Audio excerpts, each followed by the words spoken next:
to hit either a CPU limit on the server or a bandwidth limit on the server. Either one is good. 3, 2, 1, go.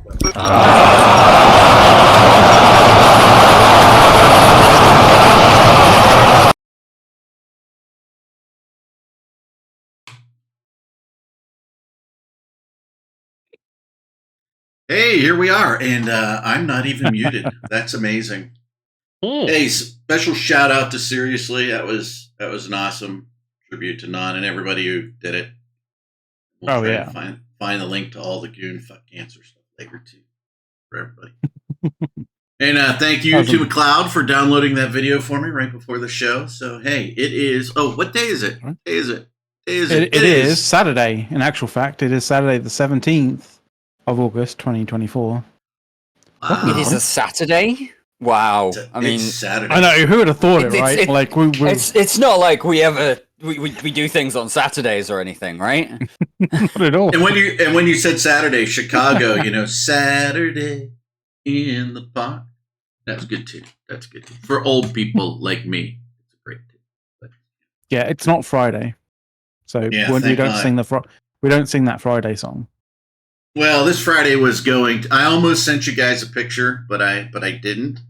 We've talked about the potato patch in Kennywood Park many times. I went and had cheesy fries and gravy fries. It was very bad for me to eat them, but yesterday, special day, the annual trip to Kennywood Park for the band's march at the end, the high school band. So, got to see number 3 do her little thing, marching in band. It was great. And yeah. This is like, for those of you who don't have daughters who are teenagers, this is how it works. Mom and dad are walking into the park. Daughter and her 2 friends are walking to the buses to get their uniforms on and passing us, right? Dad goes, "Hello, ladies. How are you doing?" Friends wave and say hi, and daughter glares at us. Classic. Just glares.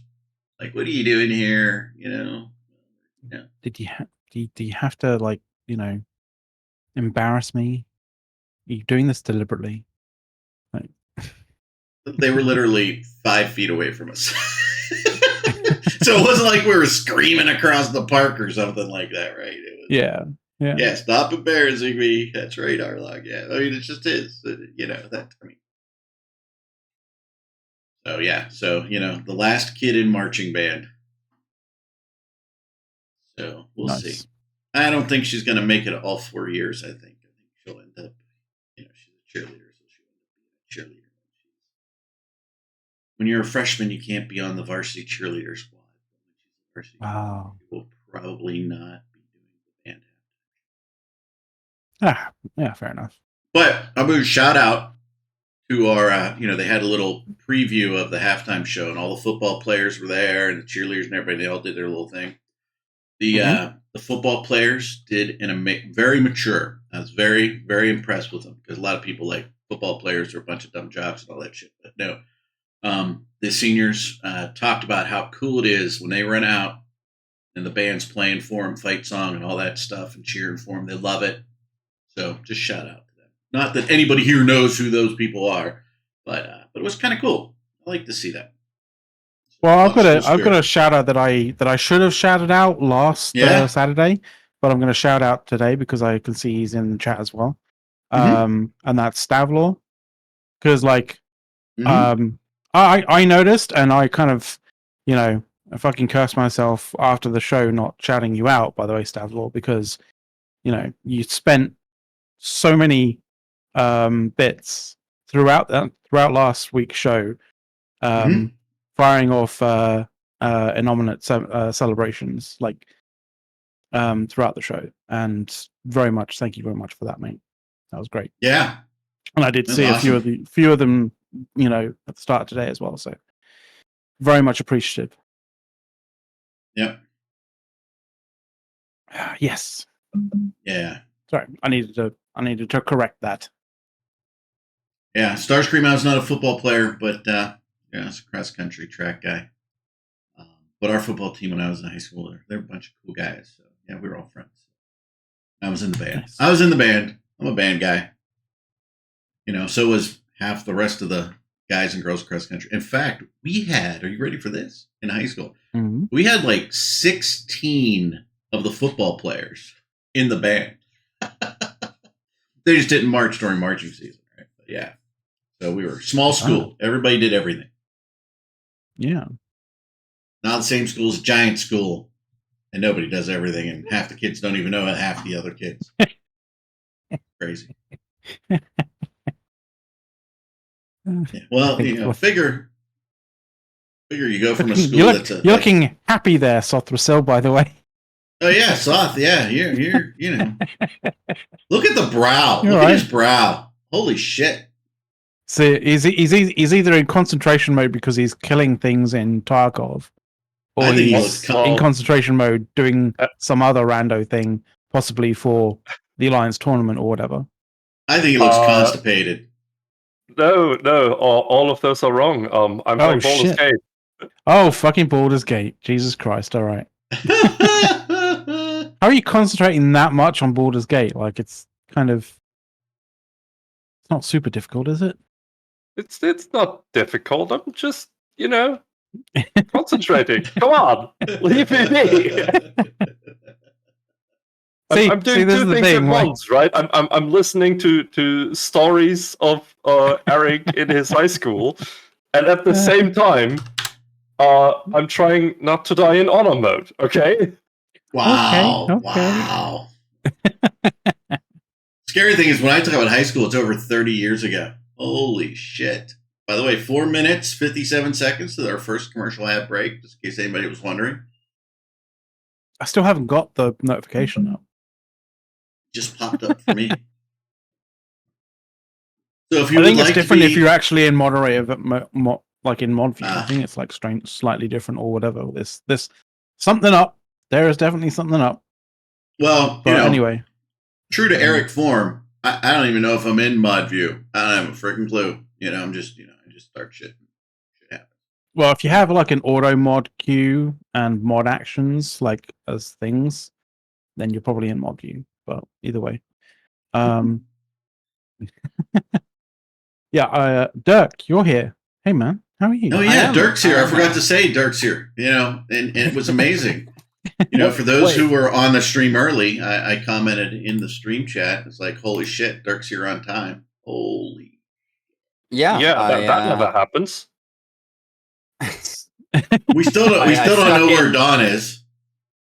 I don't know, but we can talk about Eve straight away if we want to. All right, Probably in a car somewhere. Or asleep or something. Or on a boat. Or... Hopefully she's not asleep in charge of a car. Because that's not do a not good do idea. that. Don't do that. That's a bad thing. I forgot. I gotta buy tickets after the show. We gotta go see Deadpool 3 again.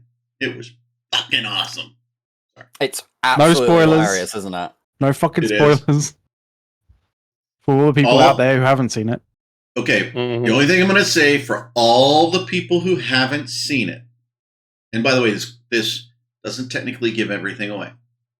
So, at the end, you're scrolling through the, thank you, State of Hawaii, and all that bullshit, right? Wait till the fucking end. Just wait.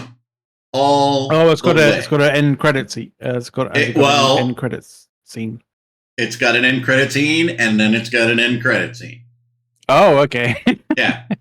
So, the wife said, I got to get up. I got to go pee. I'm like, but. Yeah. She's like, I got to go. Just give it a minute. You missed it. You missed it. Loser. She doesn't watch the show, so we can. You've got to go full Marvel on Deadpool 3 for sure. And to be fair, from what I hear, it still is a Marvel film at the end of the day. So Marvel, like the tropes from Marvel in general, kind of do apply to this film to some degree. I think it's something not just Marvel who are doing it. If I remember correctly, District 9 had a post-credit scene as well. Oh yeah, like there's Yeah. been post-credit scenes. Oh for a yeah, lot no, of I'm stuff, not but- talking but, about like, post-credit scenes in general. Like, when I say full Marvel, I mean like Marvel took it to an extreme by doing a post-credit scene for like the main credits, and then doing Yeah. all of the other credits, and then suddenly there's something else as well, and you're there All going, the way to the end. nobody waits through all of the credits, and then Marvel started doing it, and now you're there going like any sort of remotely Marvel-esque film needs to, you just need to wait till the very fucking Yeah, end. but look, at this strange enough, point, I kind of like that though a little bit. Sorry, Mhm. I cut you off though. I personally would like them to put more effort into, the actual movie before the credits these days, because they have been like a bunch of the last Marvel movies have been lacking. Yeah, Yeah, they kind of have.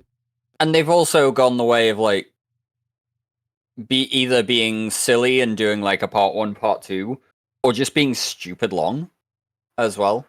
Or just being Or- stupid. Like the number Stupid, and long, it- stupid, or requiring like you to have watched like a back catalog of like a fuckload of film 10 and 10 TV, films first. you Yeah. know, I TV mean, series in order to actually that's- understand really what's going on. Like, That's always kind of been true for the Marvel movies, right? That you kind of need to keep up with it. But these days, a bunch of them, just think about the Captain Marvel movies, right? They are just bad. yeah, they didn't start off on a right foot. You know, it's not like Iron Man where they started off on a really, really solid foot. Like, you know, for the sequels and stuff. Like, I Yeah, believe that during whole- the that whole- commercial that- break. if Yeah. you ask me, it's all down to the writing. Like if you start with an unlikable character, there's not much you can do to save it, right? yeah, that is true. And then they actually like completely retconned the character for the next movie and made the character somehow worse. Like, how do you even manage that?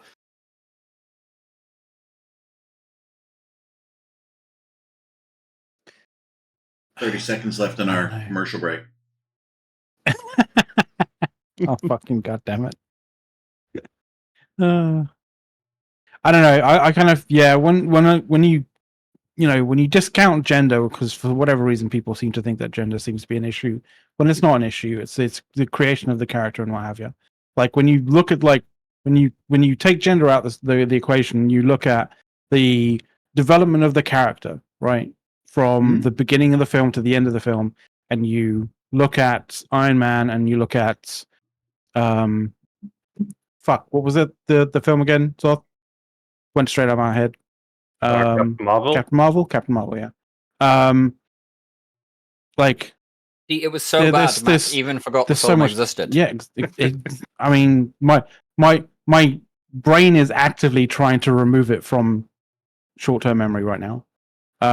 Yeah, like the when you look at the two characters and the development of the characters, you know, from the start of the film to the end of the film, there's like Mhm. pardon the pun, there's a stark difference. By the way, so we can, because we only exist to answer Fluffy Hamster's questions. Is there a meta show this week? I'm Who I'm fucking pretty certain knows? there is. Yeah. But I think by the way, Betty's doing one. Yeah. I'll ask, but I'm going to say yes yeah, I because seem to remember there was a mention last week that Dave would not be around, but Betty is gonna lead There the you go. charge. Betty Rage for a meta show. yeah. I was just going to come back and say that during the ad break, we answered his question since he said he was being, ad fucked, and being kind of a jerk. But he's a nice, long time listener, first time caller.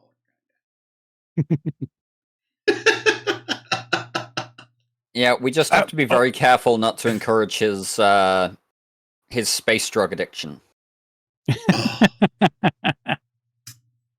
Oh, I had to dear bring that God. The poor man is just completely fucked by injectors. All right, injectors were a bad thing. CCP, look what you did to this poor man. Yeah. I don't think they can hear you from all of the like falling money that's raining down on them from all the injectors. Sorry, I saw his response in chat. That was awesome. That was awesome.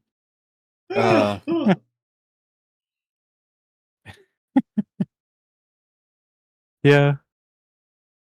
All right. So, since we said we're going to talk about Eve, and then we've done everything but talk about Eve, except for skill injectors. I labeled the show a little bit in terms of like sort of some Eve news, as it were. If we wanted to if we wanted to jump into that sort of stuff. So I don't know if you guys have seen sort of some of the stuff that's going on the subreddit, but like some people are sort of not too happy about, you know, CCP's community support ticket, ticketing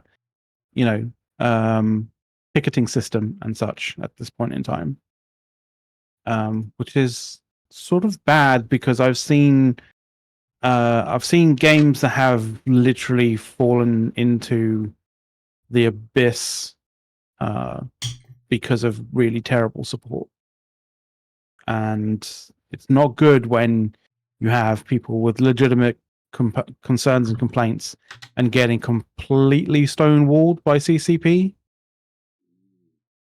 Yeah, on that topic, there was a thread that I saw basically talking a little bit about why we are seeing a number of these other threads coming up at the moment.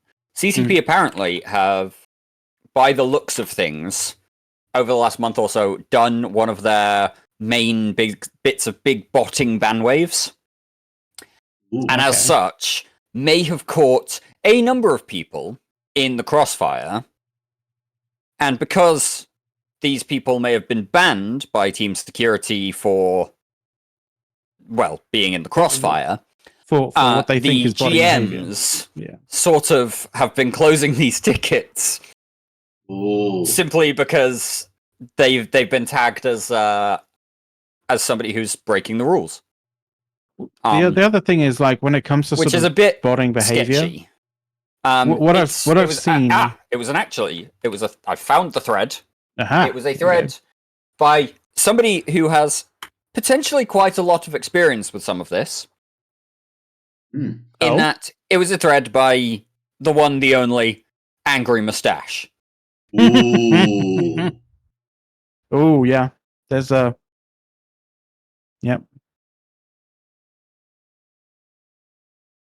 So yeah, there's a general function here of people getting caught in the crossfire and CCP's GMs not being capable of responding to that. Yeah. See, so a little bit of kind of context here, right? If you guys know what New World is, I have been a member of what was called the experts group in New World. What that is essentially a group of people that talk to the developers to sort of try and influence the game for the better. Kind of like the CSM, but not, because we're not like, you know, when we're not chosen by the people kind of thing. We're sort of plucked out by the developers and the people who are already in the experts group kind of thing, to, you know, as to whether to join it or not. There's NDAs, so there's very little that I can actually kind of say as to you know, what goes on there. But like, essentially, you know, it's like the CSM. We give them feedback. They can either, you know, they can either act on the feedback or not act on the feedback. It's not like, I mean, it's not like you can never control what they're exactly right. But one of the things that we had been always harping on at Amazon for is to really up their game when it came to feedback from players who have been banned or who have been temporarily suspended, that kind of thing, because there was a lot of ill will of people who got caught in the crossfire who, you know, and the thing is, we can't, you know, as you know, experts in that kind of sense, say like definitively say whether they definitely have been cheating or haven't been cheating. But you know, it's one of those things where if people are getting stonewalled entirely, it's a bit of a problem. The other kind of thing is no automated system in terms of singling out people who may or may not have been, you know, potentially using programs to actually automate their gameplay, may actually have been using actual programs to automate their gameplay, because a lot of it's, you know, you do get false positives, and you know, even Amazon have been on the record in saying that they have had false positives when it comes to using automated systems to figure out whether somebody is using a bot or not a bot, right? You know, or just, you know, playing legitimately. So it stands to reason that even if CCP are using automated systems, even if those automated systems are, you know, AI, you know, sort of advanced in terms of AI,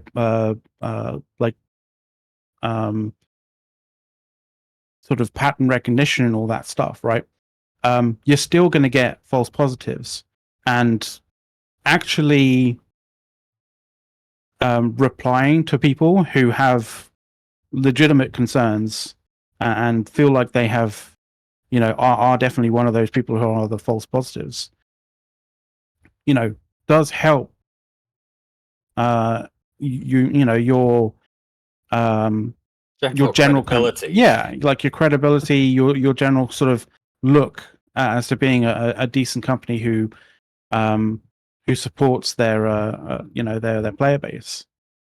So and one of the reasons why I mention AI is because, you know, a few weeks ago on the show we were talking about how CCP have actually been using AI to what is it, like they have AI driven advancements to actually deal with customer support tickets. Yeah, they have been building in new levels of automation and that kind of thing. And it's one of those moments where, as somebody who works in support for a tech-based company, when you're trying to deal with abusive users, you know, all of the automation systems in the world are never going to get it right 100% of the time. You are going to catch people who may be legitimate simply because your systems are built around that particular thing that they have, you know, be it their particular email in, or their pattern of usage during a free trial or what have you.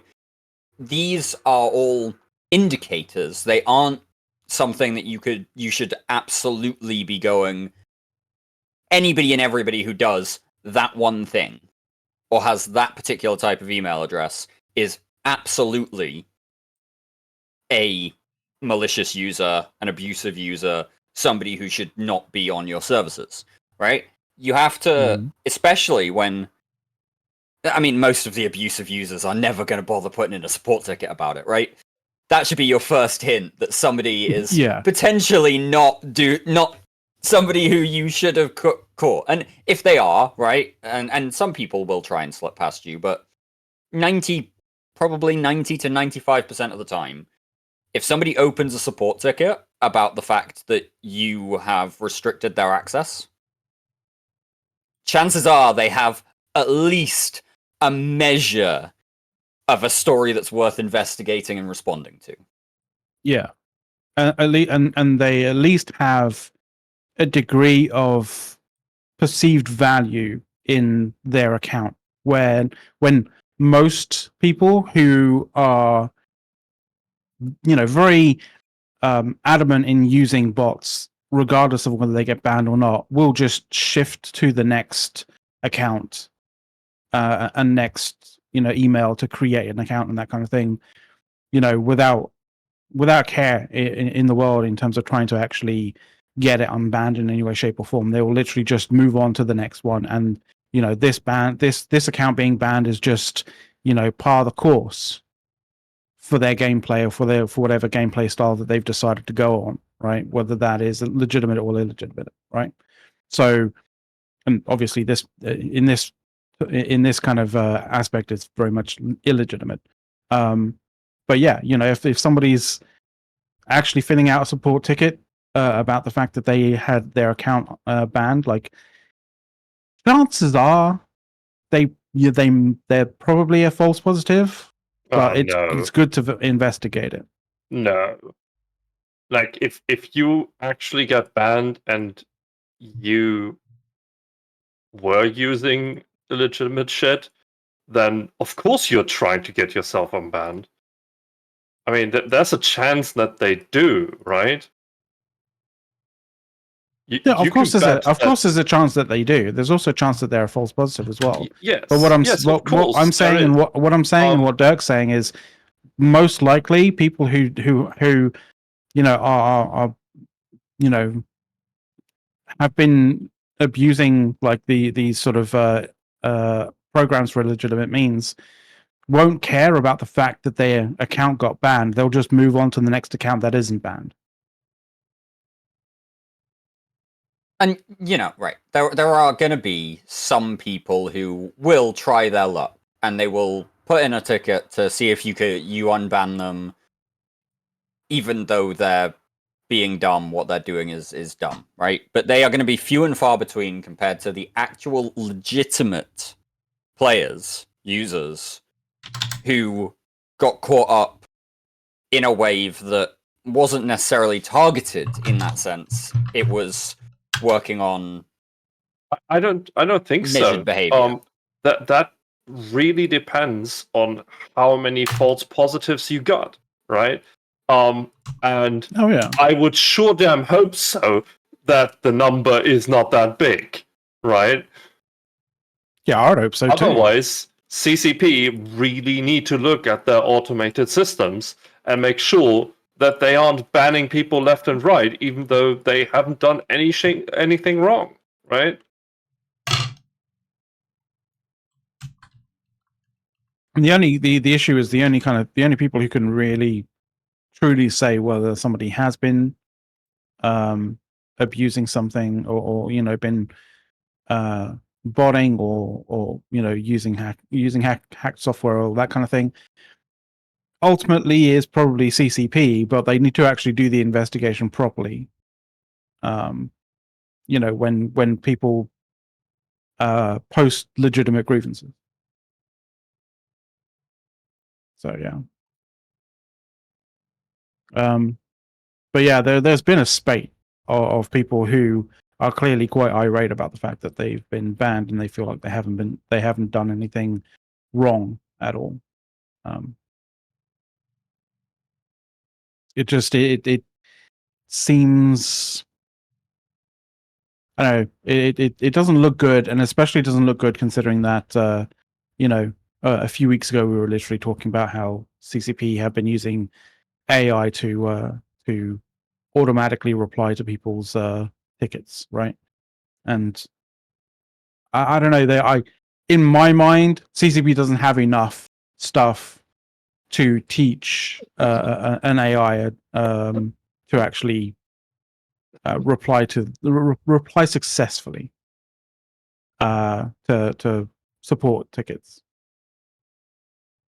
because as we all know, like the AI that people are using these days require a lot of a lot of data to actually to work properly. Look, it highly depends how you're using the quote unquote AI, right? We all know that what we're talking about are large language models, nothing else. Right? What about RAG? What about RAG? Well, you need RAG. I mean, you can use you can train it on large language models to be able to, talk effectively in whatever language you want it to talk to, right? To talk to their customers with. But like for it to respond to the kinds of grievances that EVE players have requires data for it to go through, that's that Eve players are likely to actually send support tickets about. Otherwise, they don't know what the fuck it is. It's just a program. Yeah. So my point is, if you use this language model to collect all the necessary information for the ticket, for example, but the actual actions are still done by a human, then that's totally fine, right? We all know all of the back and forth you have when you open up a ticket with basically anyone, right? You have like 5 emails going back and forth before they actually know everything they need to know, and you've gone through all of the yes, but check that your Wi-Fi router is working and all of that shit, right? When you already told them, hey, I'm connected via cable. But they have to go through those points, right? And you can have a large language model do that. But once all of that information is in the system and in the ticket, it has to go to a human, right? Do we really think they're using an LLM? I mean, I can't see CCP paying for the time to train an LLM, right? I mean, I know it. I literally have an article from LinkedIn where CCP was literally talking about using AI in customer services. I mean, I don't know. Link it in the chat. I don't necessarily know which ticket system they're using, right? But if they're using something like Zendesk, then it's not, strictly speaking, LLM. It's more natural language processing. But it can help provide, those automated responses that Soth is talking about in terms of, okay, here is your first set of actions to do. And realistically, at some point it does need to hit a real human. Yeah, I mean, that article doesn't really say that they're using LLM to find botters, right? I mean, if you're going to use an LLM to find botters, right, you're going to pay for the time to train it. But what you would have to have, right, is everybody who is a known botter of the past, right? You would have whatever parameters you're using from those individuals, right? I mean, this is how it works, right? So then you're going to go in and you're going to build your LLM and you're going to build your vector, database out of that, right? And basically, for those who don't know, like vectorization of data, right? Think of any trait of a botter, or more simple, think of a trait of a house. You're searching for houses, right? And do a 4x4 graph, right? Much like the Gartner quadrants, right? And what that does is it finds all those traits and it plots them on that graph in the vectorization. And then you know that at this point, the probability of the activities of those individuals would be potentially a botter, right? I mean, that's all it is. It's just statistical analysis, essentially, of the traits and the things that they do, right? And then you would combine that with a vectorized RAG search, right? Which is current data. The LLM, it only has knowledge from this date to this date. And where you do the RAG search, it is more relevant, right? And combines the two.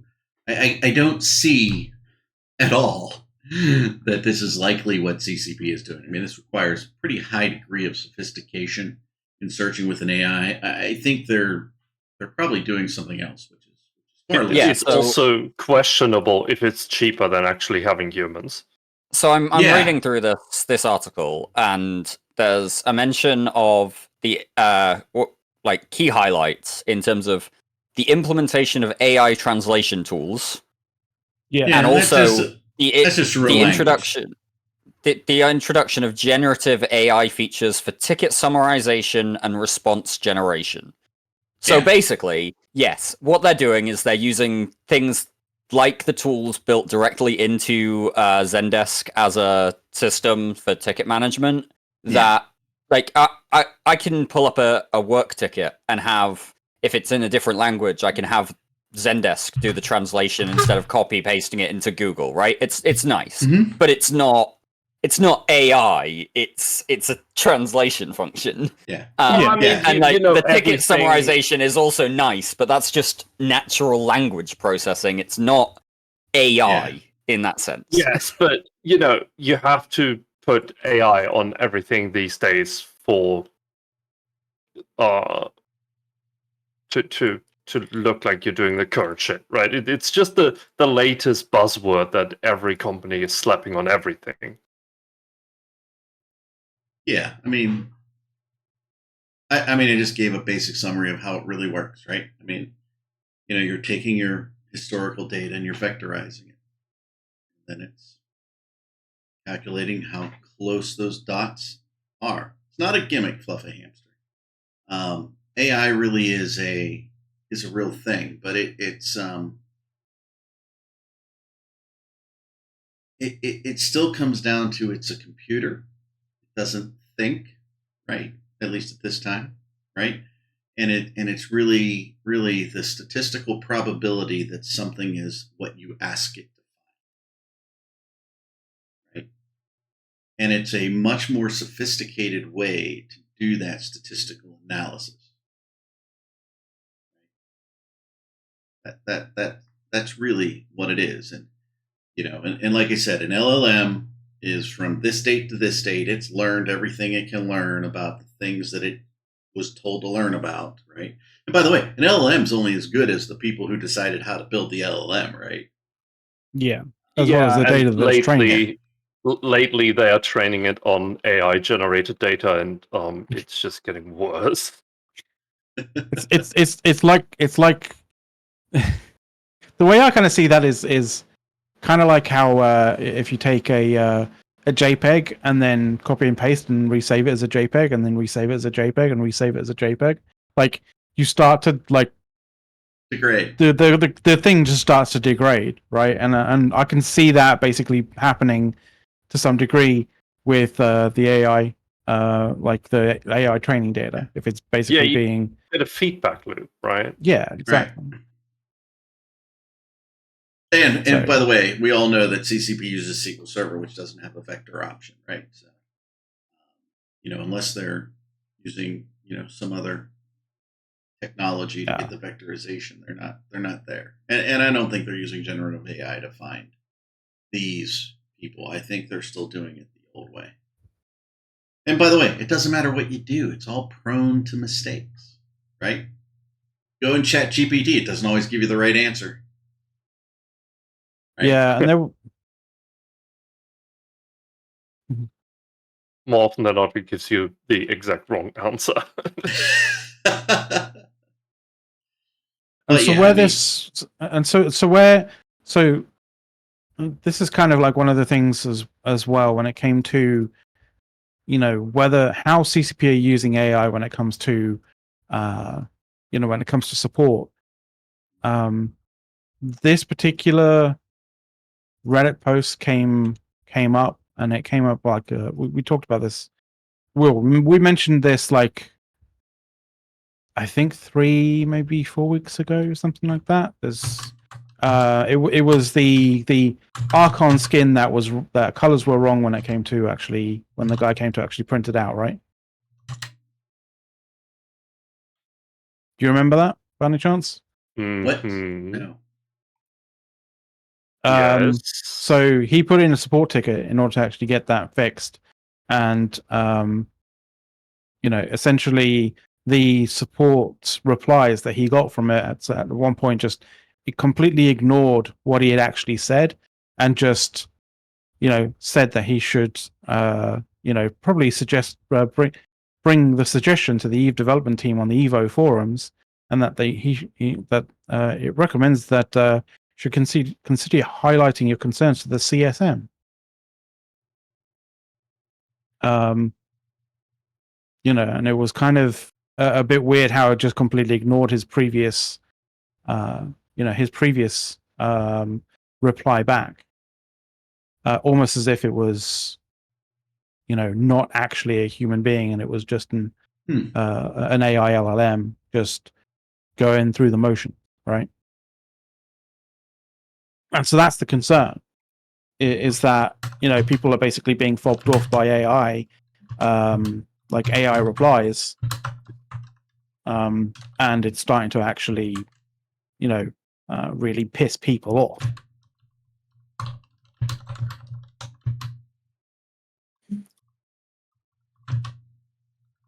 So yeah, it's my concern here is not like, oh, AI. My concern is their implementation of AI, and I've seen this sort of thing happen in another IP for a different different development studio, and it did not go down well. In actual fact, it severely hurt their game.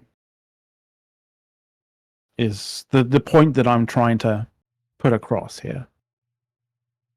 Yeah, and anyway, like kind of bringing this back to the original point. Mm-hmm. Depending on how they're doing their ban waves and their abuse identification schemes, there's potentially a number of people, and we've seen the Reddit threads for people saying like, "Why did CCP ban me? Why haven't they got back to me?" CCP catching people in a ban wave and doing so during the summer when they were all about to go on holiday. Mm-hmm. That's also a bad idea. Like, as well. that was the other thing that I, as I was reading Angry's thread, I kind of looked at it and went, "Yeah." So CCP, the fuck, right? Because you don't, especially in Europe, right? This might fly in the US with a studio like any one of Bethesda's US studios or whatever. It might fly there, but especially in Europe, broadly speaking, but especially in Iceland, July and August, people start taking like fucking 2 weeks off at a time. And just, this is fine. This, people should have their holiday, and the Americans need to wake up on that one a little bit. But you don't then try and make a massive push for a player impacting change to be timed around the time you're all going to be on fucking holiday, right? I mean, really. It's not the best. I know. This is why CCP don't do like summer releases anymore, because the moment they end up launching the expansion, they end up spending a month fixing it. We've seen that with the most recent expansion. They spent a month tweaking it, and it's still not great. So, like, yeah. These are timelines that you really need to consider when you're making these decisions. Look, Starscream, we don't confuse Blizzard employees with Tesla employees here. They live in their offices. They just have cots. Oh. Little cot. I was gonna say, but there could be a conversation there as to which one is more abused. A little sofa bed in the corner. Little sofa bed.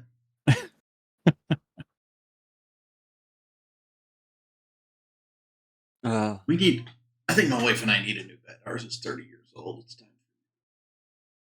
Oh yeah. I mean, question is, if it was a decent, solid frame, you potentially just need a new mattress. Yeah, that's. But we're thinking completely off topic. We're thinking maybe a split king. We can lift them up and move them around, little robot. We'll see. Anyway. One of the other kind of things which I slightly concerning as such is I don't know.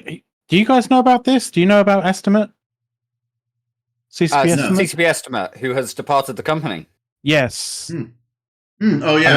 I don't quite know why. I don't know quite when as such, but like I heard it from like when I was catching up on like just like MER analysis with Oz and Angry, and I'll link you the video of that as well. Basically that, Yeah. But yeah, I was basically just said it like on his show that Estimate has left the company, kind of out of the blue. Like Elvis, Estimate has left. I mean, these things happen, right? People get different offers. They end up somewhere else. It's not an unusual scenario in that sense. Yeah, it very much depends on the circumstances that led to him leaving the company. I haven't looked at that necessarily, but it is worth noting that CCP Estimate was, I believe, the younger brother of CCP Quant. Yes. Who previously did the MER and the economical analysis after Dr. Ao left the company. So Dr. Ao started it all off. CCP Quant then continued didn't doing Foxfall that do stuff. A little bit? And Foxfall might have done a little bit at one point, but CCP Quant was really the one who kind of established the MER in its current format. Then when Quant left the company, it was taken over for a little bit by CCP Larrikin, I want to say. I think so, yeah. I think for a little bit running the script and generating the MER. And then Estimate joined the company and started making changes to the MER that were cool and interesting and like playing around with it. He'd been fixing stuff. And fixing stuff, yeah. Yeah. That was the important thing, was like, we'd always railed on CCP for, some of the issues in the MER with missing data and all that kind of stuff. And to be fair, Estimate had been starting to actually fix a lot of that shit, which is why I'm bummed out that he's left the company, because it's like, oh great, now the MER is going to go to shit again. Yeah. So yeah, that is a bit of a rough one for our insights into what's actually happening in EVE, sort of on a regular basis, and that level of historical data that we can kind of look at to see trends over time. I'm concerned of the amount of transparency that we're going to get from CCP from now onwards. That's kind of my concern, and I don't mean I'm not asking for immediate transparency, we need to have some sort of massive window into the inner workings of the mechanisms that drive EVE Online's economy, to the point where we'll be able to min-max it and partake in some form of evil machinations to make ourselves filthy rich or anything like that. But it's not like we aren't doing that already. It's not like not just us, but other groups in EVE Online are doing it anyway. But you can have that level of transparency, but not immediacy. Yeah, which allows a lot less abuse of that kind of stuff, that data to happen. But I'm concerned that everything's going to become really fucking blurry and muddled and just horrible to be able to figure out, because it helps with CCP Rotati being able to just make shit up and get away with it. What do you mean? Surely a CCP a member of CCP leadership wouldn't just make these things up. Wouldn't just stand there and proclaim a whole bunch of stuff like it's fucking gospel, like it's the truth, and have nothing to back it up. No, of course not. Never. Honestly, ever do something. How could you even begin to think that? I've been wondering for a few weeks, actually, whether we should be doing a deep dive into the economy of EVE and find all these fucking gremlins. Gremlins? God, they won't last well on Iceland. There's too much water there for them. Oh, no. Gremlins need water. No. Gremlins you do see the need movie? Water. Yeah. It's Mugwais that you don't put in water. That's how it works. You need to. We need to refresh your 80s. I may have trivia. to. I may have to watch Gremlins again then. Yeah, because I thought that was how you got a Mogwai, was Gremlins in water. No. It's the opposite. See, that was the mistake that they made in the movie. Isn't that you don't feed them after midnight, or was You it don't, or water? It's two things. You don't feed them after midnight, and you don't get them wet. That's why Stripe went to the YMCA and jumped in the pool to create. I need to watch that film again. That is a classic 80s film. It really needs to be rewatched. It is. Fluffy. No. I'm going to allow it. Oh my god. What's Fluffer doing now? He's being self-deprecating. It's fine. He's not being self-deprecating at all. Yeah. Well, to some degree, he's being rather rude, in fact. But, you know. I believe that he said it with a smile. He was being cheeky. Cheeky. More like a grin Little while cheeky. shoving the next injector into his veins. Ooh. Maybe that was his high moment, like after immediately injecting himself. Fluffa, we promise from the bottom of our heart that we will never tell her. Never. Someone clip that. Just like nobody tell my wife the stuff I say about her on the show either. It's terrible. Right. My daughter, on the other hand, you tell her everything I say about her on the show. Because she's in the doghouse. You know, she sucked me in to watching. She sucks us into watching shows with her. She puts the shows on, and then all of a sudden, right in the middle of an episode or a movie or something, she goes, "I don't want to stay here for the next 45 minutes, so I'm turning it off and I'm going upstairs to do something else. None of you can finish watching this without me." That's so is a bit. That's a bit far. Yeah. That's cruel. Okay. That's by the an way, evil moment. You know, I mean, and she's currently in like 2 series, right? She's in Gossip Girl, and then she's in I don't know what's the other, Gilmore Girls, right? So she's, you know, I got 18 TVs, and she occupies like half of them at any given minute during the day. I don't know. Bloody hell! I've lost control of my house. I don't know. Did you ever have control of your house? You know, at least before the daughter, there was like a semblance of maybe I did. You maybe. you were able to delude yourself at that point. Yeah, but no, not anymore. No. Since then, it's all been downhill. All I have now is my little robot lawnmower. Well, at least he will never disappoint you. Yeah. Well, you never know. I mean, let's put it this way. Knock on metal desk. At least all summer. No issues. Good. Sorry, a little cough there. Yeah. So, yeah.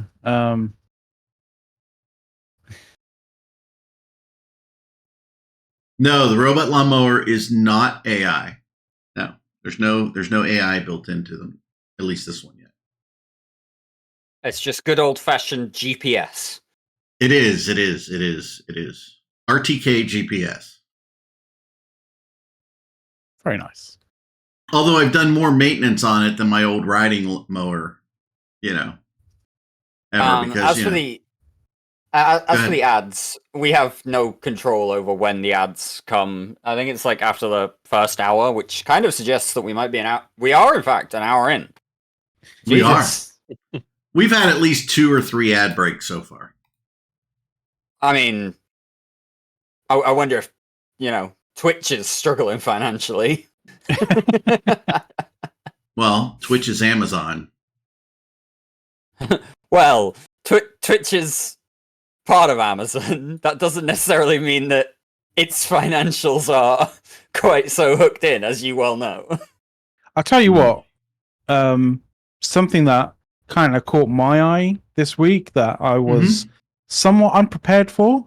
I don't know if you Yeah. guys ever. I don't know. I completely understand if you guys haven't seen it at all, but like there was a like an hour kind of tour inside of Blue Origin's like factory where they're making New Glenn, like their new like super fucking large partially reusable rocket. I haven't watched it yet, but I had seen that it that was been a insane. thing. That was insane. Like there's apparently there's two parts. This is the first part, like that has been released so far. It was a tour by the everyday astronaut, Tim Dodd. If you know who he is, then fair enough. He's obviously he tries to break down like rocketry and all that kind of stuff for people to understand. He's not like an uber nerd either. So he, in breaking it down, he's doing the same thing, trying to learn, trying to teach himself this sort of stuff, in almost in the same kind of manner and the same form, by teaching, by putting together videos for to teach other people. But he was, he's done a few tours of SpaceX's kind of places, but he's recently done one for Blue Origin, and it was just one of those things that I didn't think Jeff Bezos would ever do, right? Because he's so cagey about how the internals of the internals of like the big like super internals of Amazon work, right? That you wouldn't think that he would just allow a kind of film crew and a someone like Tim Dodd to just walk in to the factory where they're making this fucking huge ass rocket. It's like 7 meters in diameter. It's a massive fucking thing, and you just see the sort of scale of it and the complexity of it and stuff, and it's just like the fucking clean rooms and the development process of it and all that kind of stuff, and it's just like it's mad. I had no idea how far along in the process they were at this point in time. Like, yeah, fair enough, they haven't actually fired the rockets off yet, but like it seems like they're coming at it in a process that's more towards the sort of NASA side than the SpaceX side, which is the SpaceX side just build it, fly it. If it blows up, then we'll learn something. Rather than going that's super NASA and like we build the first one and the first one should work all the way to to the objective and back again kind of thing. Like there's a funny sort of thing about NASA JPL where if something made by JPL doesn't work 2 or 3 or 4 times the duration or the length that it was designed to be, then there's something wrong, right? Mm-hmm. It's one of those things where NASA JPL like develops things, like over engineers things, like to quite a margin, and it feels like it's not over engineered, but like they're taking their time and they're being very, very careful and meticulous about making the first New Glenn. And that's going to be launching fairly soon, as far as I got from the sort of like the walk around, the interview, and all that kind of stuff. So that should be really quite interesting. Yeah, I think it's going to be cool. Yeah, but yeah, that whole bit, I did see that it had been done, and it sounded quite interesting. But yeah, I mean, Bezos was like basically walking Tim Dodd around, and you could see like the enthusiasm and like the knowledge that he's picked up over the fucking 2 decades that he's been really getting into this sort of stuff. So yeah, it's from all the shit that Bezos gets rightfully for all the kind of stuff that happens in his companies in terms of like employee kind of the workplace conditions and all that kind of stuff, and obviously the union busting and all that kind of stuff. He seems to be doing some pretty good stuff there. Obviously, it doesn't excuse any of that stuff, but at least there, you can at least see the sort of like the more human side of Bezos in that video, as it were. Right. Whoa. I'm not sure we're allowed to use words like human side of Jeff Bezos here, are we? Well, we are talking about Zuckerberg, so I didn't say the human side. I just said the more human side. There is a bit of a difference there. I wasn't aware he had a more human side.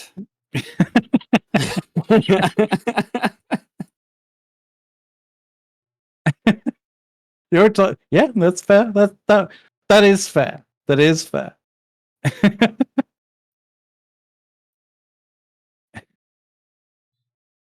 No, not more human than human. Staff Lord, that's not how I meant. Oh God, no. Then we'll end up getting it's into the other. That's you going the wrong direction, the wrong side of that stuff. That where I was going. Suddenly, we're talking about Neuralink. Oh fuck's sake! Let's not. Exactly. That's an whole other. Although to be, did you see?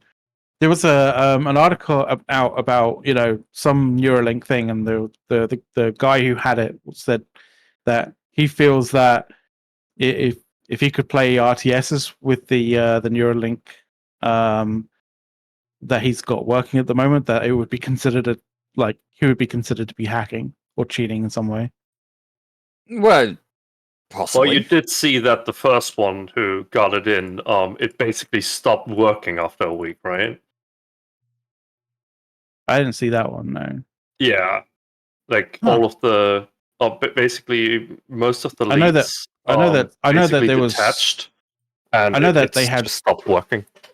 Yeah, I know that they had one where that they mentioned that the guy who was talking about the fact that if he was able to play Call of Duty, it would be considered hacks.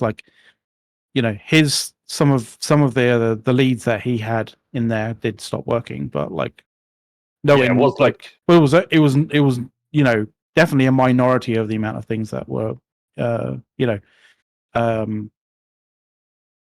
installed. I guess might be the word. That's definitely that's definitely sort of the word, and I mean that's kind of where I've come at this from in my own sort of sense of perspective there.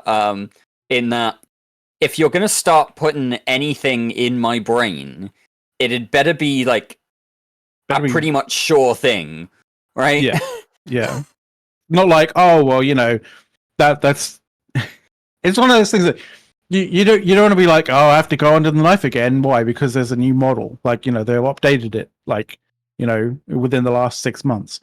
No. If you're putting something, through surgery into my fucking body, then it best be, it best be current. It best be future proofed for a good fucking long time.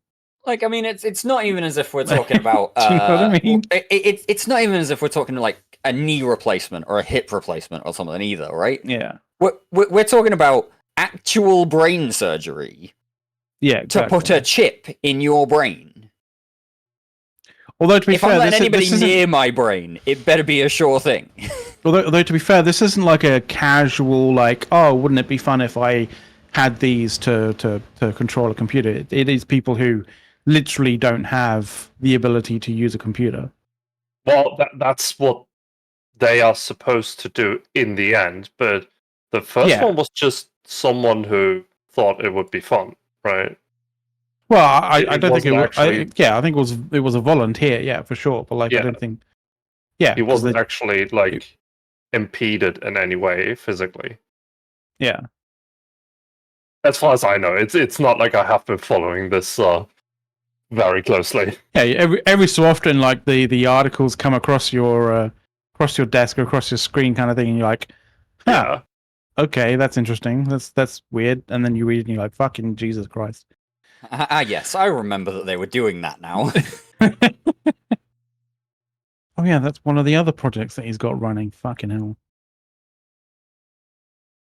Quote unquote running.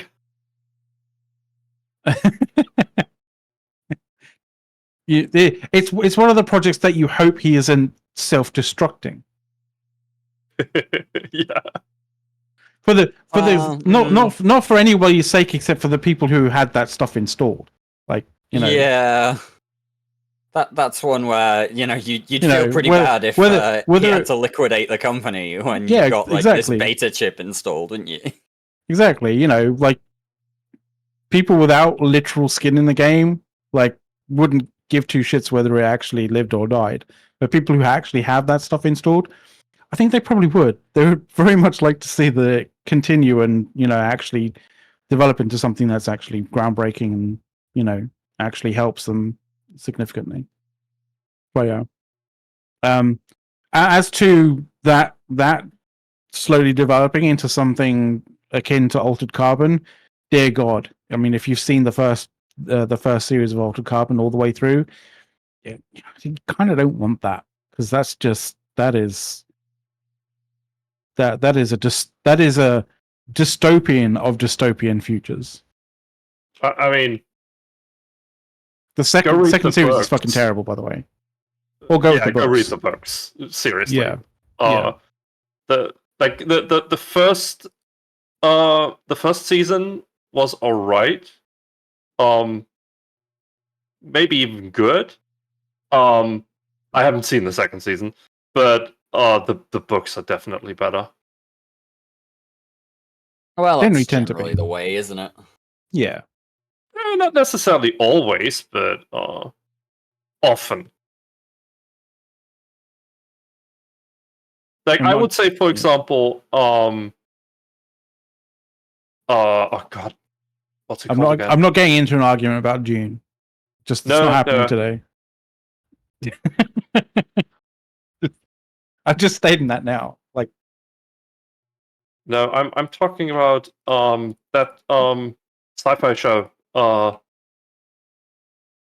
that sci-fi show. Oh, okay. That sci-fi show. Yes, that one. With that one with the people with and the things. With the cloned emperors and with the cloned what was it called again? The cloned emperors. Huh. Yes. Chat probably knows what I'm talking about. Everybody? I don't know. The body problem? How did you get there, Fluffer? What?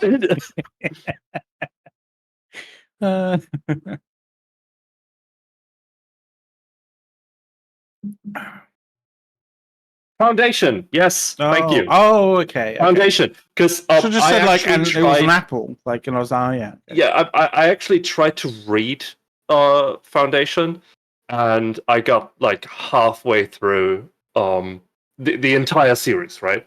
And I just got so bored by it. And the TV show isn't exactly amazing.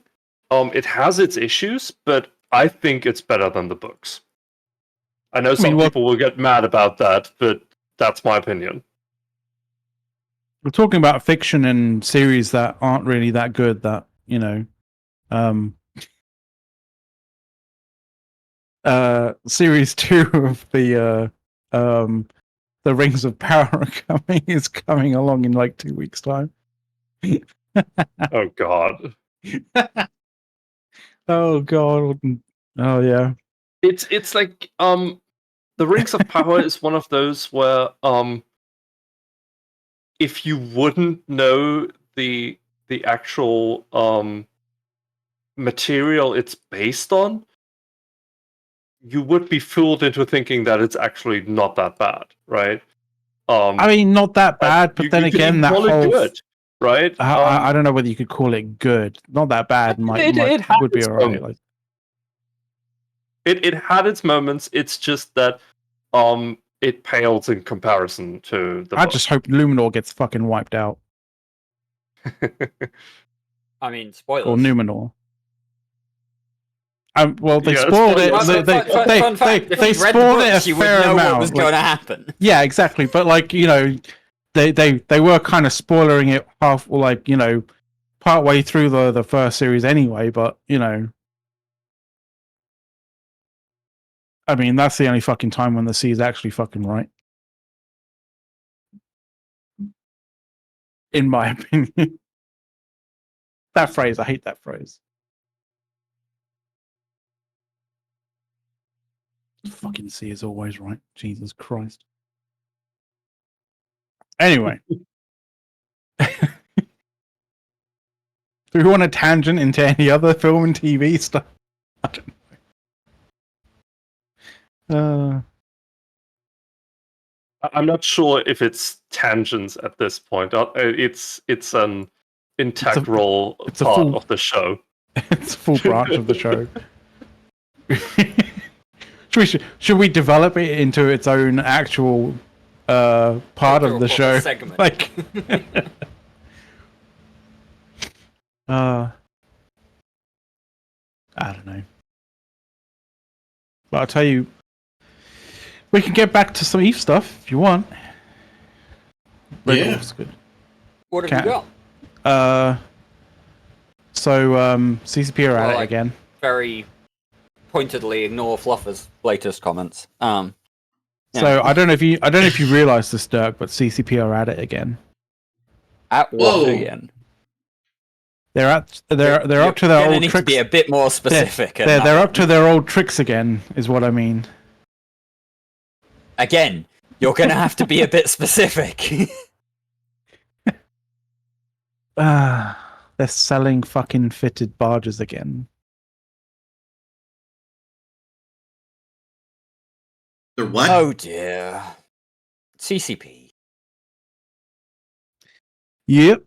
They're selling fitted retrievers that you can just purchase from the store. This kind Why? of Why? So I Why? don't know. I don't know why. Like, but this is a callback to the start of the show when we were talking about transparency and stuff. Mhm. Like, you know, to some degree, they sort of stopped doing. Well, they admittedly, I think they kind of sort of stopped doing it, but they said that they were going to put together a way that people could sell fitted ships to NPC, like an NPC group or NPC sort of sell orders or something like that, or buy orders, more like, in order to kind of square that particular circle so it didn't seem like CCP were just generating shit out of thin air, right? Which, although CCP can generate shit out of thin air because they're developers and that's part of the dev hacks that they technically can do, it starts to fuck with the economy because the economy is built on, you know, sinks and faucets and players creating things, right? And if the developers are just willing things into fucking existence for, you know, that should have been, you know, mined and, you know, put together by players, then, you know, that starts to really fuck with the economy after a period of time. And also depending on how large a scale that ends up actually getting, you know, utilized by players and by CCP.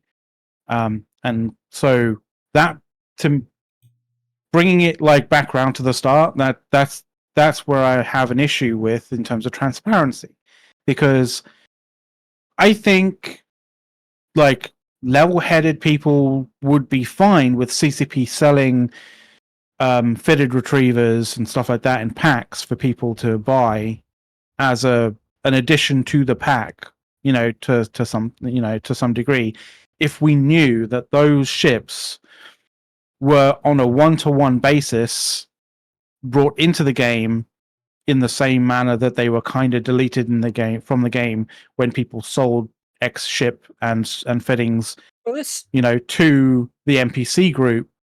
This had been Right. originally CCP's plan, right? Like, they had sort of suggested that in order to get your Evermarks or whatever silly other new currency that CCP want to introduce, in order to get those, you would fulfill quote-unquote missions for the NPCs in certain stations, and this would involve delivery of hulls and modules in return for your currency. And that the idea had then been that CCP would turn that around and use those player-created items that had been moved into NPC hangars to then basically be included in those packs that you're talking about.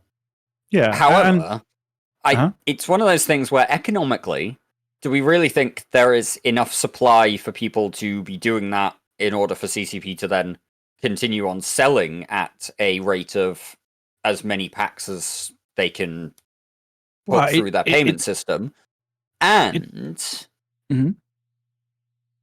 are we really going to believe that this isn't just the thin end of the wedge once again?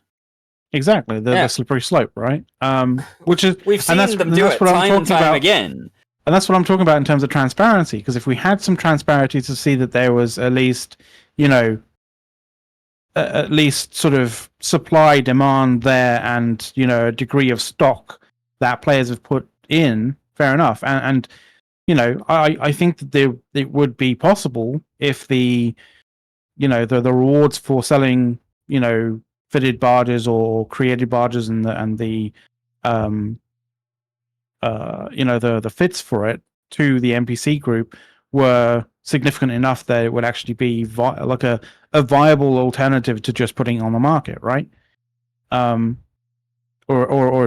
better than viable to putting it on the market. Then that would be fair enough.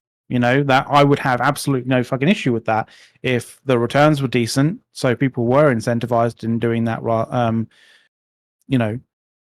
But not have it basically be sell it from anywhere and everywhere, because then you may not actually end up seeing barges on the market, because everyone would be buying up those barges on the market and then selling to NPC stations. So you would have to kind of make the incentive applicable, but only in certain areas, so it's not something that is heavily preyed upon, right?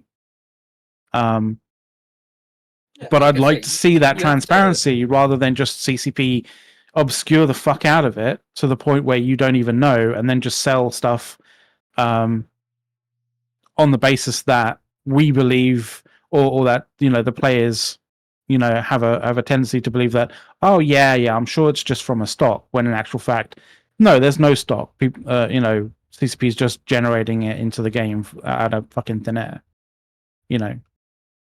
Starscream did say that they've done it on the Plex market in the past, although to be fair, they never generated the Plex into the game. What they did in that regard was, and Dr. Enyo did a bunch of this as well, and he documented it as well. Is a lot of the player accounts that got banned for doing a whole bunch of shady shit, especially with regards to moving Plex about. You'd see these kill mails with like shitloads of Plex and stuff like that, and a lot of times that was moving Plex around because people were trying to sell ISK for Plex and that kind of stuff through out of game markets.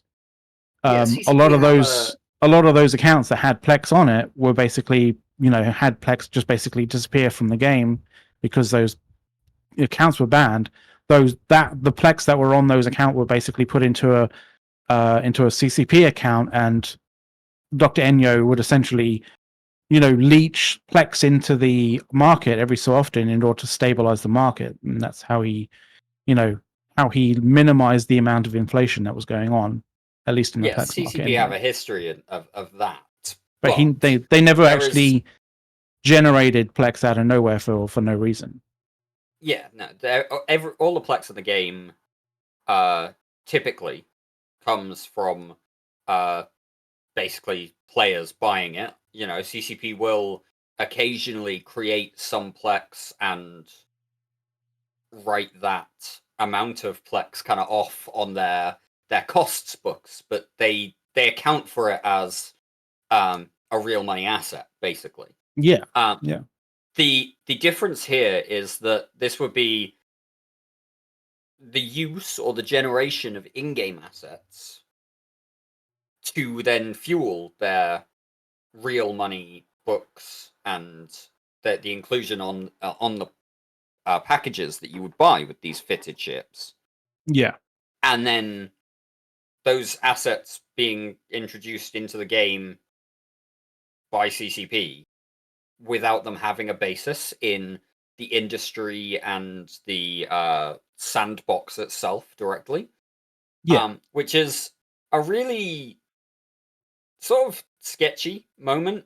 You're is there sketchy. going, like, okay, the game has historically been a sandbox where you knew if you were going out to shoot something, somebody else had put in some time, some effort, some ISK, and built the thing. Yeah, it's a red line. It's a red line, Dirk. Like, it's one of those things where, like, if we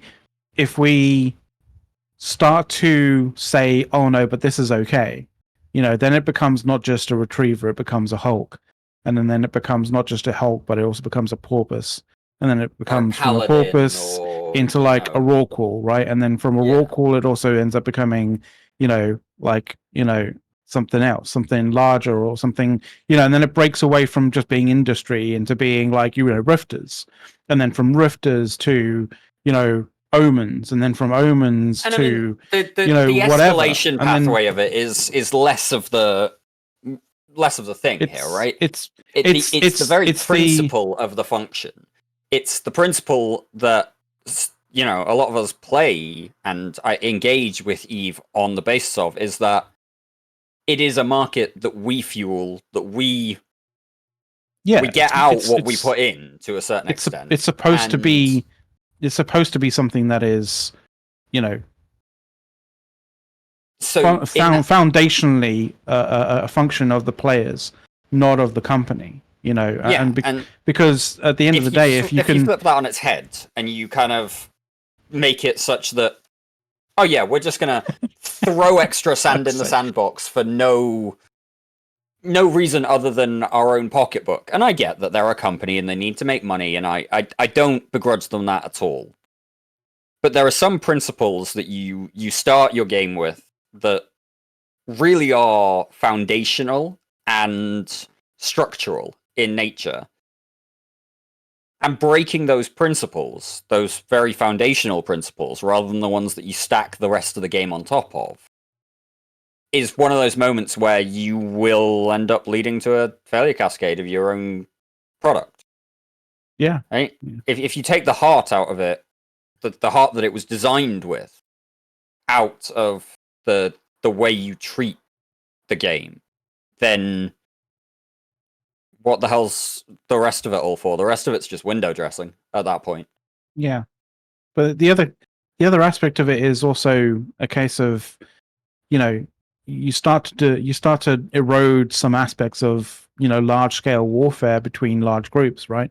Because if a large group has, a financier to some degree, and it's not like a large group hasn't had financiers in the past, right? We've had the fucking Russian aluminum magnates and stuff like that. Like, they have financed people all sorts of crazy shit, right? Buying a bunch of Plex and then selling it in game to buy a bunch of Titans and all that kind of stuff. Pay their SRP bills and shit. It happens. It happens, and it can be a thing that happens again in the future as well. And if you have a situation where you can buy almost any ship from CCP with a fitting and all that kind of stuff, just willed into existence, then there is literally no way that you can wage effective economic warfare against a particular group that has financing like that. It's just not possible, because you could be killing every single mining barge or any single ratting ship that like appears in space, but they will still have ships because they will still just have it purchased and given to them by CCP. And that just fucking bottoms the game out into something that is so much shallower than what we have at the moment. And it is something that is an eventuality, obviously, that is far down the road, but this selling of barges that are willed into existence out of nowhere, it's the entry point to that road. And I don't want to see fucking Eve turning down that road, is what I'm trying to say. And I hope that a lot of people don't want to see us, Eve going down that road either. But yes. But if you are somewhat concerned as to, how much you can get that barge, it's actually reduced in price from 2 years ago. Oh well, at least they're making it cheaper. Jesus. It was 20, but so 2 years ago it was 20. It was 20 quid that they were actually selling it for, and then they had it was knocked down in price by 28% to like basically 14 quid 50, and now converting from yen, it was about that same price, and then they've knocked it down another 28%. So, they're trying to find that point where it becomes economically, intriguing to people. Clearly, Yeah. fucking CCP. I think it's definitely going to be interesting when we get to take a glance at Pearl Abyss's numbers again in a couple months. I mean, they did their investor things call a little are while tracking. ago.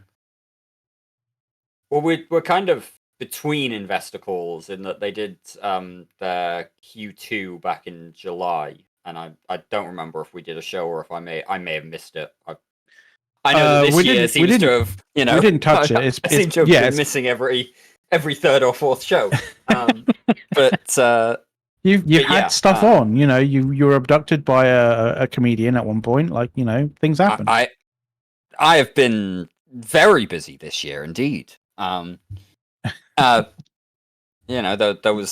was March where I wasn't home for a full weekend the entire month. Things like that. But yeah, no, I think the next investor call should be happening October, following their Q3 results. I think it'll be slated for something like the third week in October. It normally is. Yeah. And I think we should do at least a segment on that when we hear it, because that will be it'll be interesting to get an idea of where CCP are currently in the broader Pearl Abyss family. Yeah, I know sort of roughly that fuck did it Noisy Gamer did a like, he generally tends to do a sort of breakdown of the Pearl Abyss investor call kind of thing that goes on. There was an investor call, like a few weeks back, maybe a week back or 2 weeks back, something like that.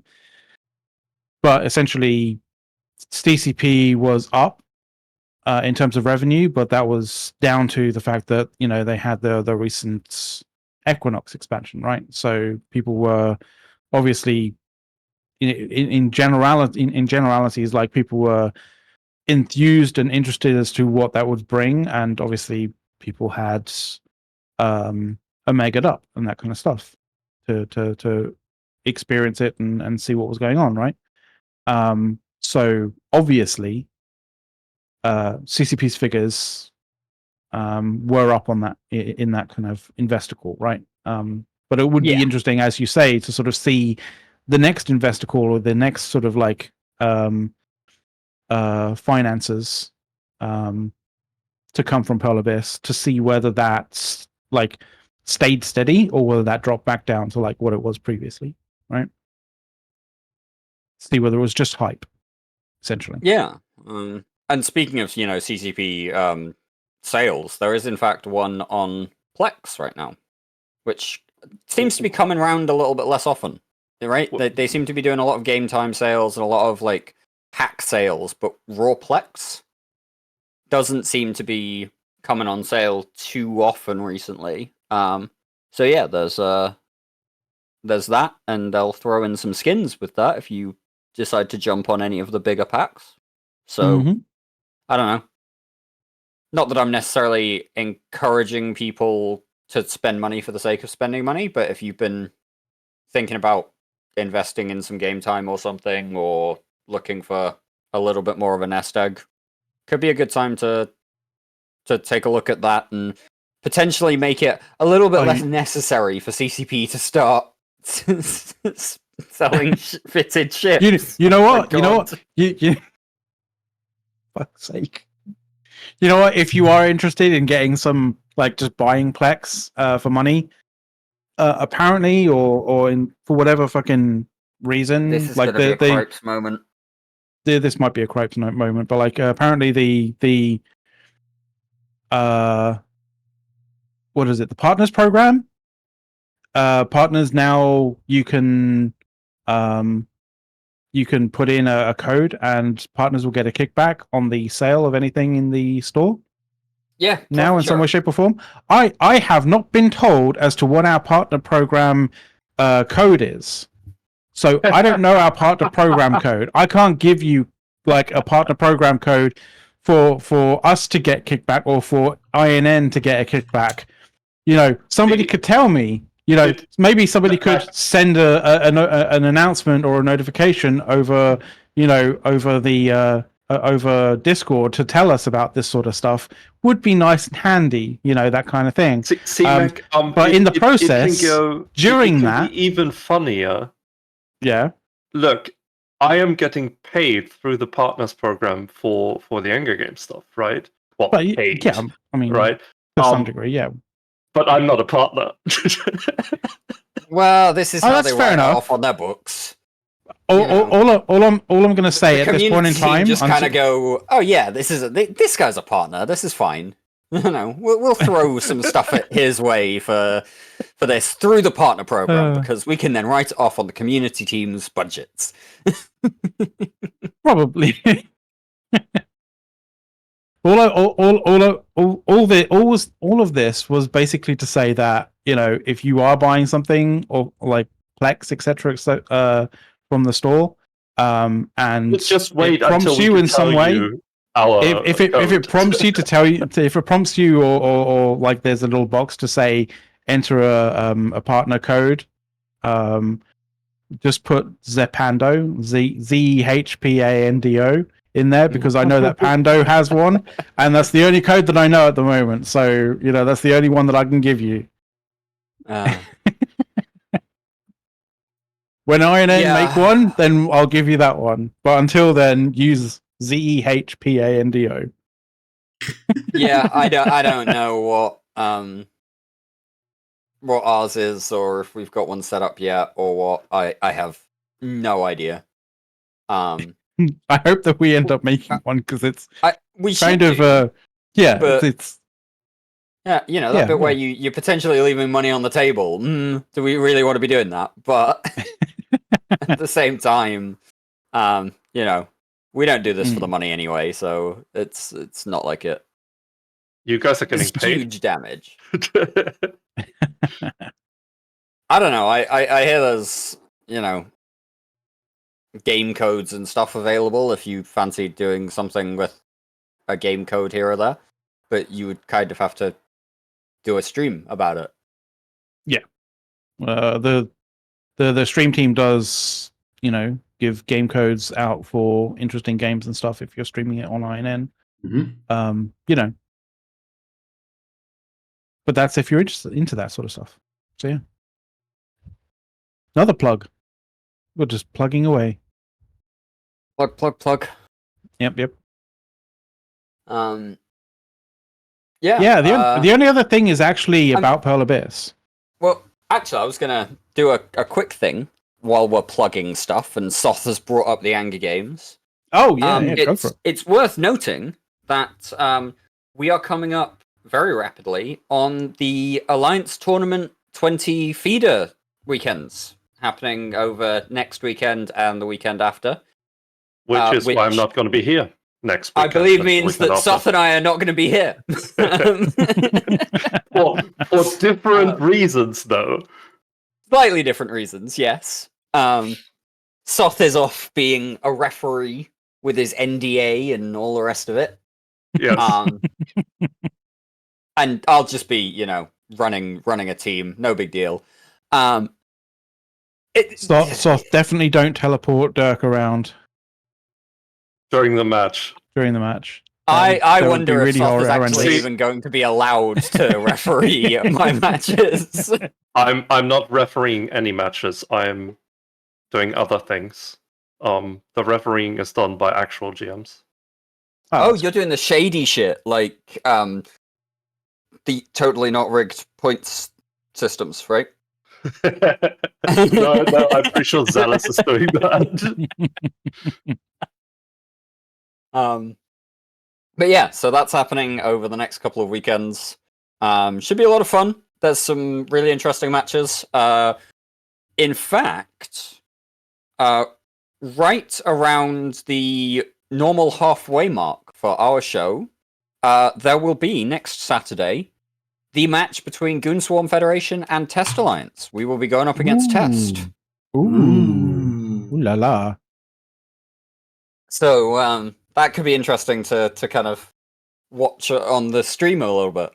Wonder if there's any drama or history to that. Did they actually find 10 people still in the alliance? I'm working on the basis that they have, but as you well know, Soth, it is not unusual for teams to sign up and then field undermanned teams. It happens True. at least once every tournament. It would be funny if it's Test this time. Wasn't a team already removed because they didn't actually have enough? 2 teams dropped out. One team dropped out. One team was removed for not submitting a roster. Well, yes. Is my understanding, right? Like one team went, we can't commit. Sorry. The other team went, we're just not even gonna do anything. So, which is like from an organizer standpoint, those are the worst, right? We're not going to be mad if you tell us, hey, I can't get enough people, I have to drop out, right? We'll hand you your plaques back. We hope you will be back next year. Thank you for communicating. But if you don't even answer us when we're asking, right? And you just let the day pass where you have to submit something, then we're gonna get mad. Because you're just wasting everyone's time at that point. At that point, you should be put on a blacklist. I mean, in my opinion, we will give them a second chance. Generally, I mean, we may not give them a third if they do it again, but so in AG6, it was actually quite good. Like, there were no teams that completely stopped talking to us, right? In AG5, we actually had a team that forgot that it signed up. I mean, Soth, you say there were no teams that completely stopped talking to us in AG6. Aren't you still sitting on, 2 teams worth of sign-up plex? Well, they stopped talking to me after the tournament, okay? And no, one of them actually reached out. The others I still haven't heard from. It's my plex now. We will roll it into... That's how it works. The prize pool for the completely unannounced and not happening yet Anger Games 7. If you give Soft Brazil Plex or someone else's tournament. Or someone else's tournament, if you give Soft Plex for Anger Games tournament stuff, expecting it to come back to you in some way, shape, or form, and then you just do not contact him and you do not reply to him trying to contact you, that's going to be his Plex.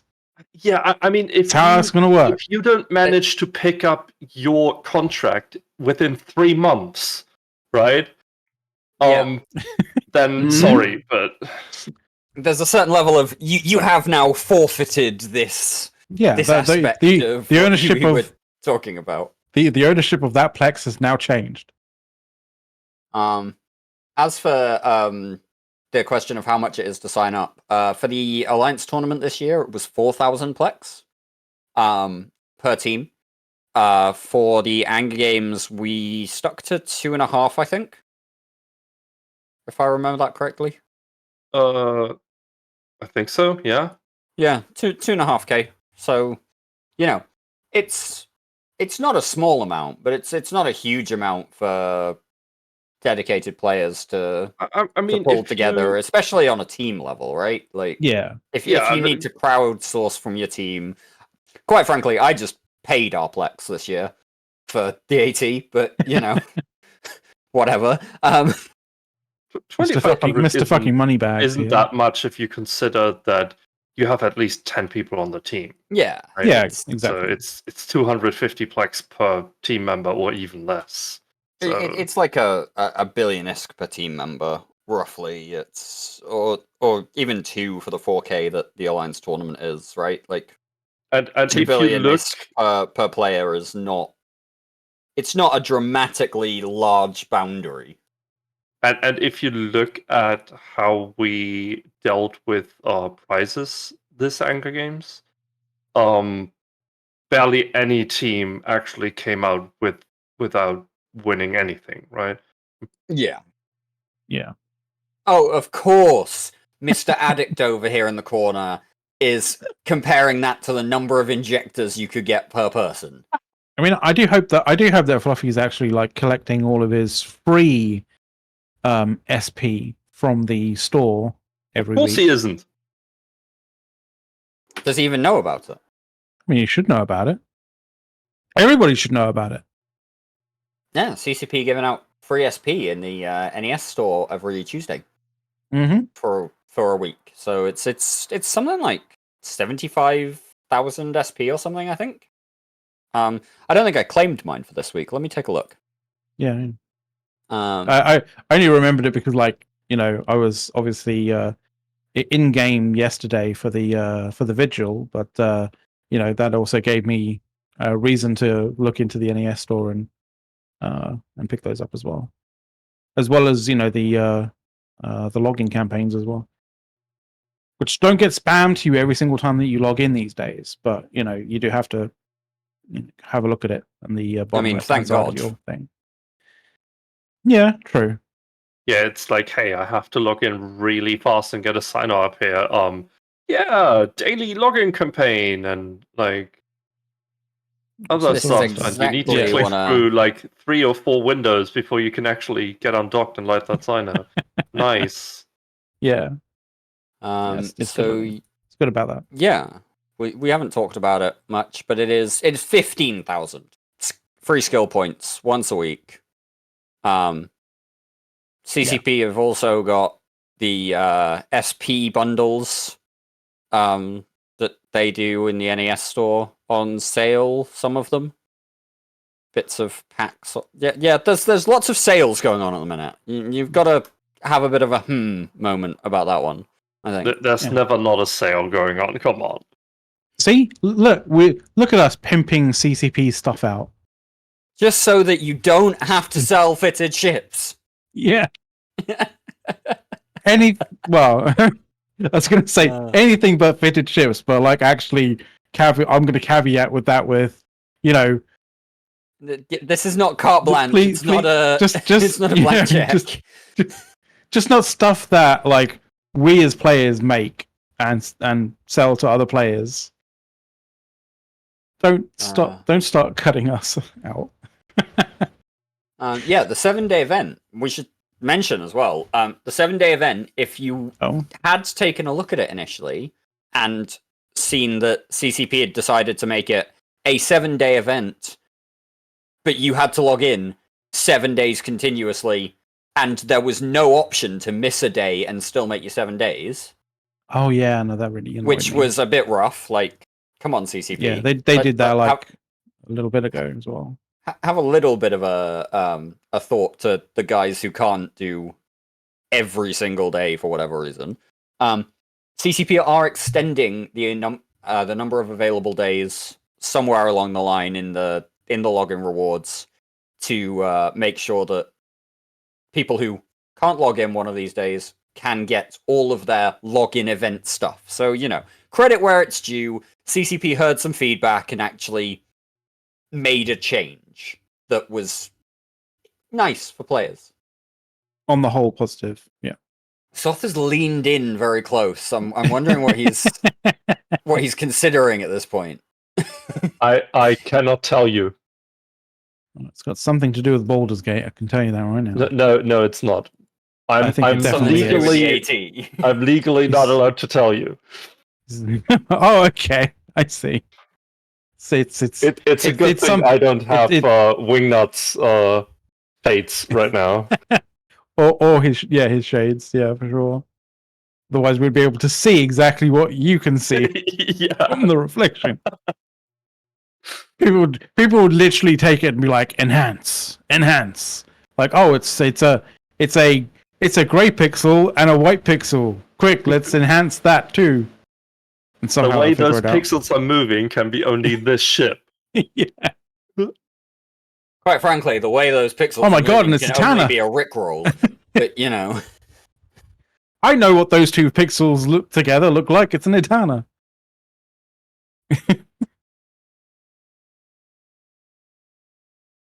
I guess we can quickly do the just inform people, I guess, on the last thing that the show is sort of entitled on regarding the change at the very, very tippy top. And that is the American CEO for Pelibus has stepped down because he's apparently going for a new career challenge of some form after 6 years. He's decided to go and spend some time with his family.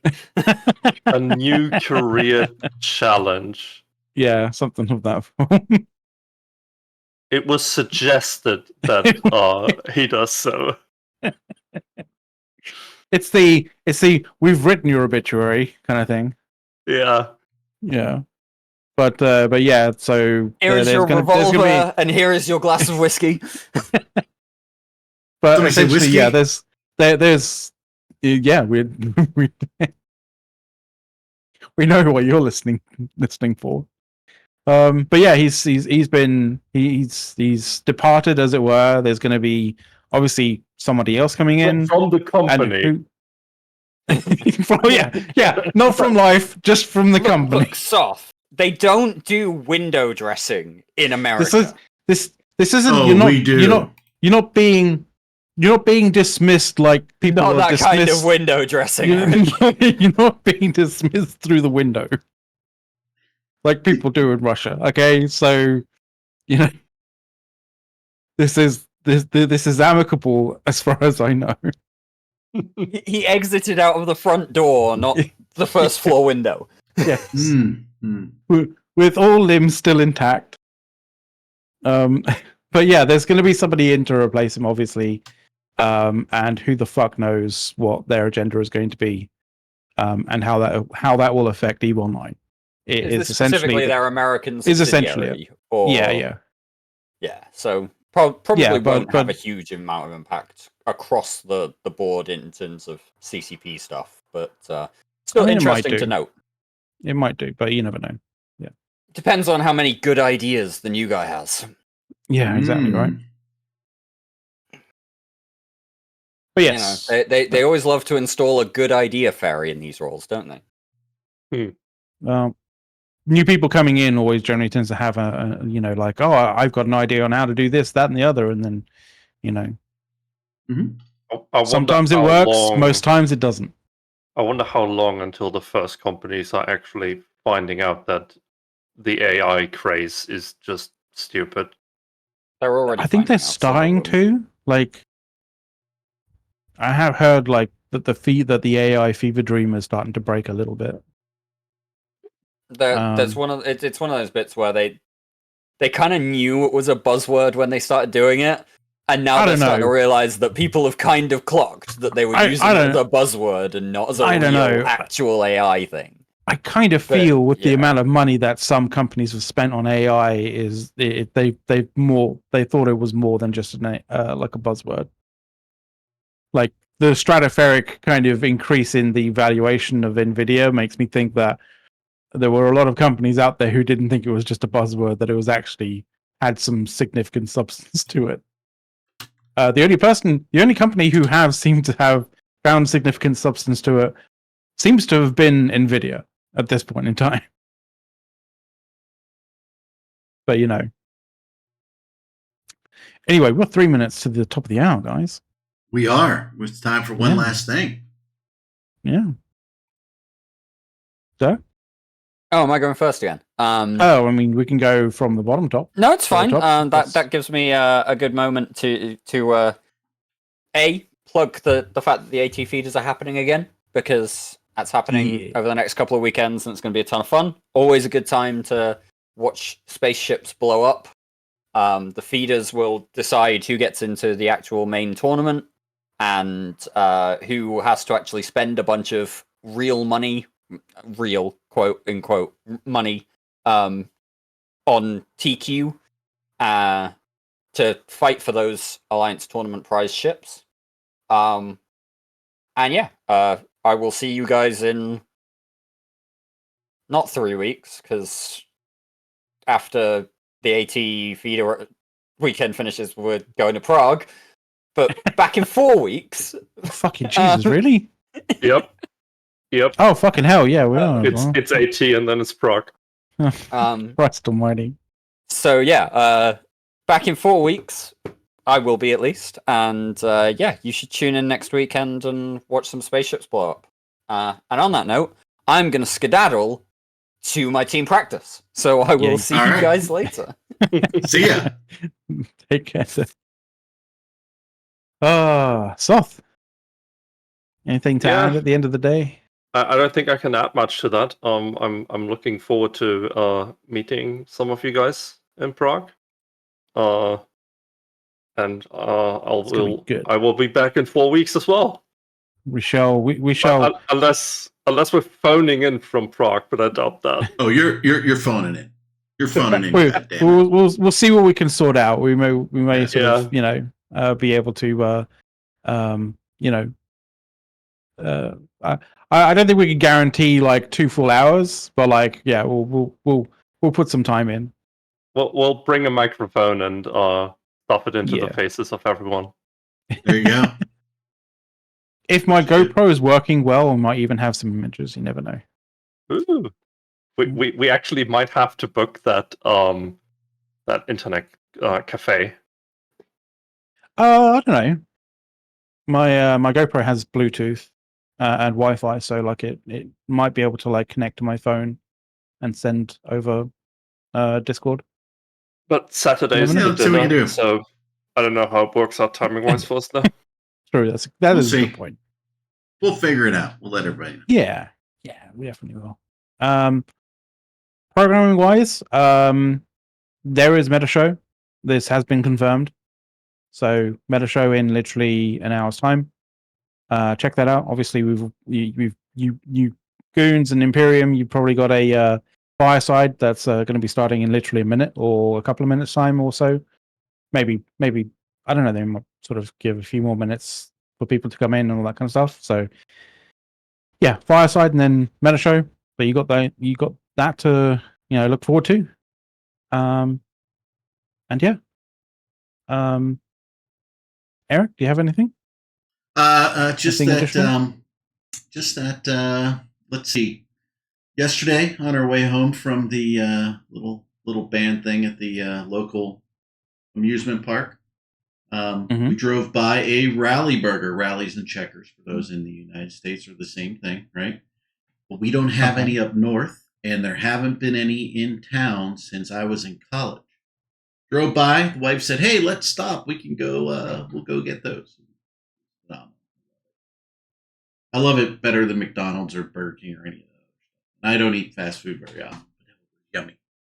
So it was just a good experience, and I'm just sharing that with you guys. That's it. Nice.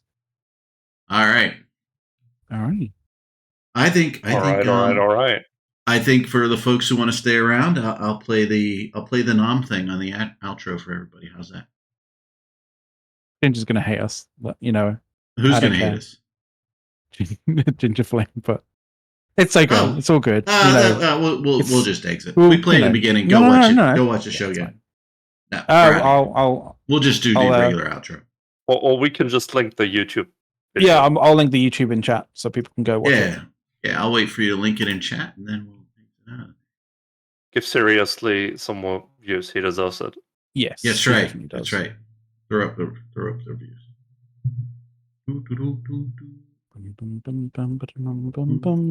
And there you go.